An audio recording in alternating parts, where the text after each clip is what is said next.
Good morning. Hi, all you empathic, sensitive souls. How is it going so far this week?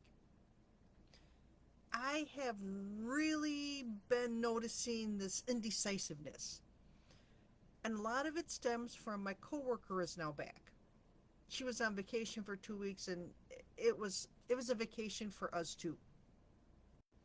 This indecisiveness is part of being stuck in my emotions, part of not being able to make a decision without freaking out, because it's the fear of getting it wrong, not just for myself, but for everyone around me. So at work, it's the fear of making the wrong choice and how I process my information. When my coworker was gone, it was, what do I want to do? And weigh the options and figure it out. Of course, she's upset if you ask, because you should know this by now, but she's upset if you don't ask because, well, I know what is right. Well, my question always is there a right way? No, there's really not. It depends on your thought process, and everyone thinks differently. But is there a more correct way? Well, sure, there is in every case, but it doesn't mean that her way is the only way. And it's a struggle and a fight. So it makes us very indecisive. The trick that I came up with to surviving is, if I have a question on how I need to rearrange and package things, I give three scenarios. I can do it A, I can do it B, I can do it C. Which is the best case scenario? And she usually picks one. Now, if I gave her two scenarios, she would go down the rabbit hole of finding the third to prove me wrong. Even though all of them would work equally okay, there's really not one any better than the other. It's just whatever she's thinking at the moment. So my other coworker that's in office with me is like, what should I do? I'm like, you got to give her several scenarios and let her pick one. Or make the executive decision, but then remember why you did what you did so you can tell her when she asks. So when she asks me questions, it's like, well, I could have did this or I could have did that. So I figured this was my best case scenario. Well, why didn't you? Because of this, that, and the other. Oh, I see what you're thinking. There is really no wrong way to do it. It gets really frustrating because it undermines your confidence. And that's what she has done to my coworker horribly. And I keep telling her, make your best educated decision.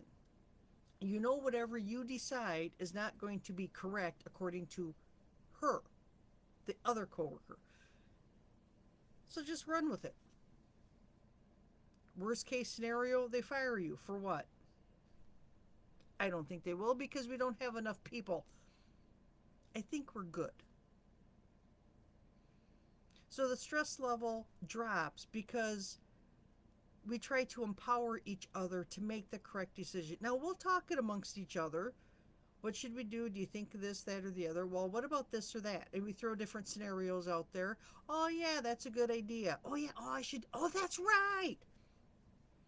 But you can't do that with that coworker because she knows all. Part of it is a control issue. And I can understand that. You want things a certain way. How your brain works is you see this and this is how it needs to be. But that's not life. And that's not how life works. You cannot control every single thing. And I get why she does it. But it's very frustrating for us that have to deal with her. So, what do? I try to understand her point of view. I try to understand why she does what she does, which I got. Now I have to figure out how to not react or react that feels good to me without losing my mind.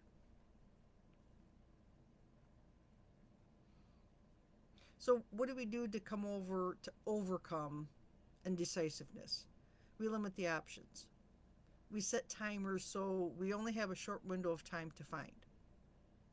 So, for my coworker that works with me, it is okay, can you figure out this problem in 10 minutes? No. Do you have 10 minutes to waste on this problem? No.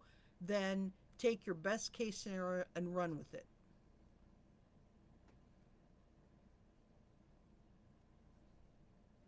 And it helps. It helps make decisions quicker. Sometimes we have to break things down into smaller increments, into smaller steps. So, okay, if I move this here, how is that going to affect this? If I move this here, how is it going to affect that? And do it one or two at a time instead of 25, 35, 45, whatever the case may be. Listen to my gut. Nah, I don't think that's right. I better go back in and fix it. Of course, in dealing with anything stressful, I try to breathe. And sometimes it's the point that extra, like almost crying, actually helps relieve the tension because your body recognizes it as crying and a release. It's weird, but try it. Focus on the present moment. This too shall pass. It's not going to be here forever. In 10 minutes, I won't have to deal with it. And then to trust yourself that it's okay to make mistakes because that's how we learn. If the decision works, great. Stick it in your head, remember it. If your decision it doesn't work, great. Stick it in your head and remember it for next time. Because at work there's always a next time. I hope this helps. Put in the comments what you do. How do you make a decision? Get out of that indecisiveness. Choose red grapes versus green grapes. What's your thought process? Sometimes I just go in full bore, grab my grapes, and out the door I go. And then I get home, and sometimes I'm just disappointed. But that's okay, because I know the next time, go in and look at them, squish the grape. If it's too squishy, I don't like soft grapes. Right? Roll with the punches. I hope you all had a fantastic week so far. It is Wednesday, middle of the week. Crazy week so far. Two more days, and then it's a beautiful weekend. Have a great rest of your week, everyone. I got to get ready and head off to work. Hit the road running. Bye for now.